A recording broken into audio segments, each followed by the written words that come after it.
Okay, so we are here today again with my 1990 Chrysler Imperial, and we are going to be replacing the shocks on it. You can see it still has the factory shocks from 1990, and as you can see, the air bladders are shot, so they no longer hold pressure, and the other side is actually seeping as far as the oil is seeping from it. It's badly rusted in here. And we're going to be replacing them with a pair of new old stock Gabriel Air Rider shocks. The first thing we're going to have to do is remove the air lines and such.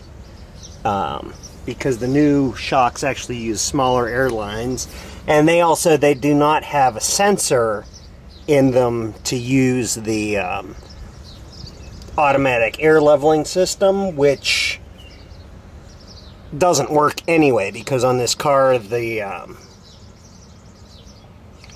compressor failed quite a long time ago, and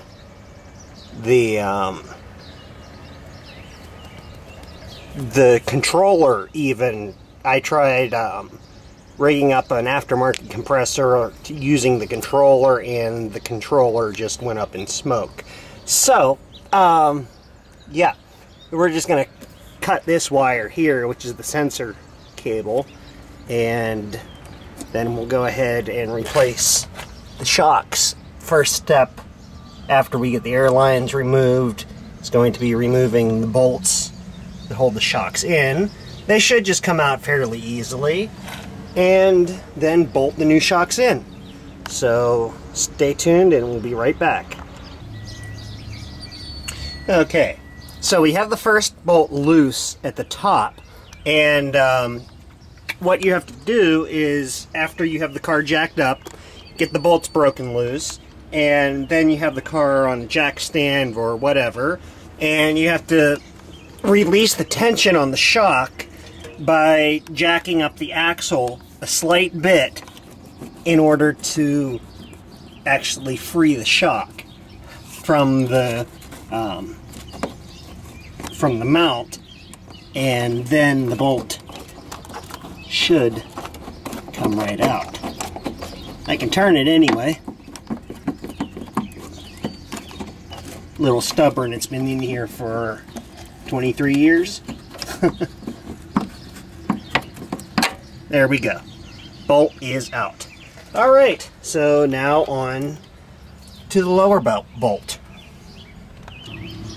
Okay, so the lower bolt is out, and this one was a lot easier because I actually had access to get to it from the back with the air wrench. And this one should just come right out, and we should be able to knock the shock loose. And there we go. And we don't have to worry about that wire on there, because that's going to be cut off anyway, or broken off. That works as well. And now the new shock will have to be pulled out and extended, but the new shock will simply fit in there like that, and then get pulled up and mounted on the top.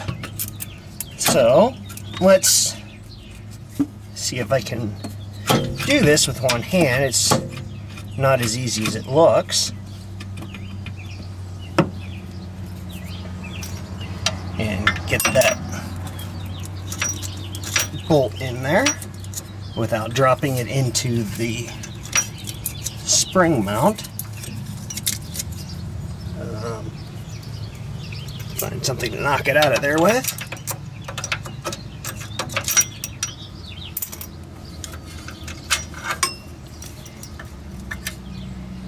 Okay, that's actually the top bolt.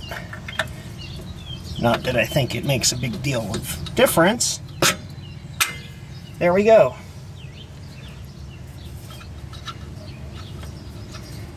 And we'll just hand thread that on for now. And now comes the tricky part, and that is pulling the shock up.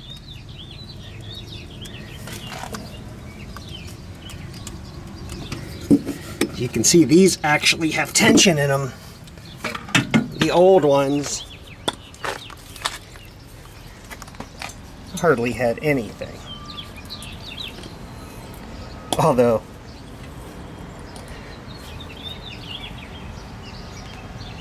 they appear to be holding a little bit of air pressure from something or other, but that's going to go in the scrap bin. So let's get that in and we'll be right back. Alright, so we've got the top mount in place, and it's a little bit tighter than the original was, so we have to kind of just work it in place. I'm threading the bolt in right now.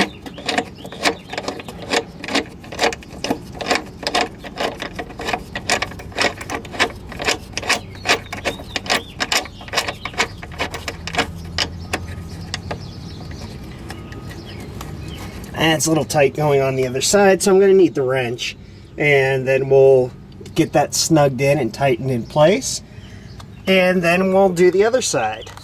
So that's basically how you install a pair of shocks, and we'll be back in another video to install the airlines, which of course I'm just going to do that after the car's back on its wheels.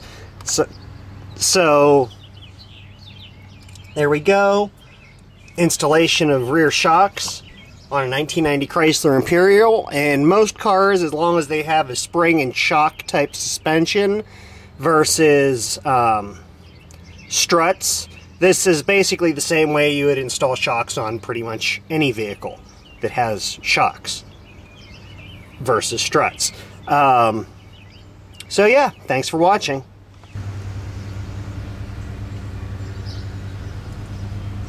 Okay, so here we have the airline installation kit that comes with the shocks, and what's included in that is 2 airlines, which have fittings installed already, clips to hold the airline, and your fill valve, which is just a standard Schrader style tire valve fitting. It also comes with 1 extra O-ring. Why they only give you 1, I don't know. But here is what the fitting is looks like. Actually, it looks like you gave they didn't give an extra O-ring. One of the O-rings was just in the package. It's supposed to have 2 on each hose. One of them came off the hose and was just floating around in the package. But anyway, since this car has air suspension originally, we don't need to worry about these clips. We'll just use the existing clips, and we'll route these inside the trunk through the existing line, or through the existing tube that's going up into the trunk, and we'll then have the fitting in the trunk. But how this goes on here is fairly simple. Remove that, put that in there like that, and then hand tighten the fitting like so. And that holds it in there. And then we'll just simply run these through the existing clips and be done with it. Thanks for watching. Right. So the other side here is being a bit more of a pain.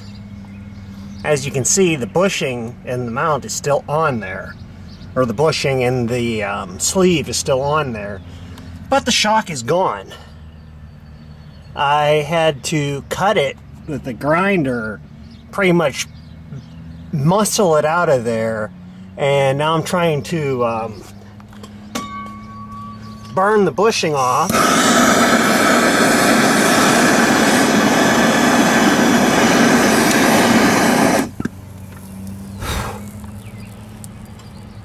And then grip the sleeve and see if I can get the bolt worked out of there. Okay, so what I found was a bit easier than trying to burn the whole bushing out is to heat up an old screwdriver till it's nice and red hot. And use it to simply, if we can focus here, burn through the bushing at a single point.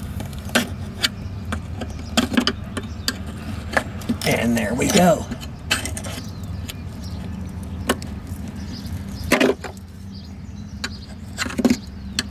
Bushing is loose. Let's heat our screwdriver up once more. Poke through it and see if we can just pull it right off.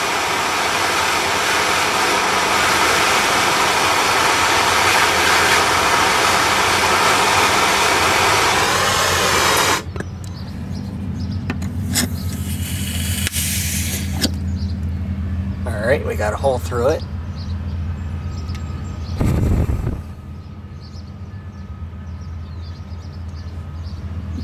Screwdriver cool down a bit.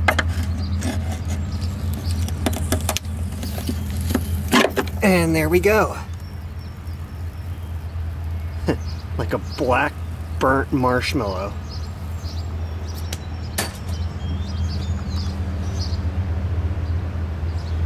Alright, now to try to get this off. That sleeve, which is rusted to the bolt.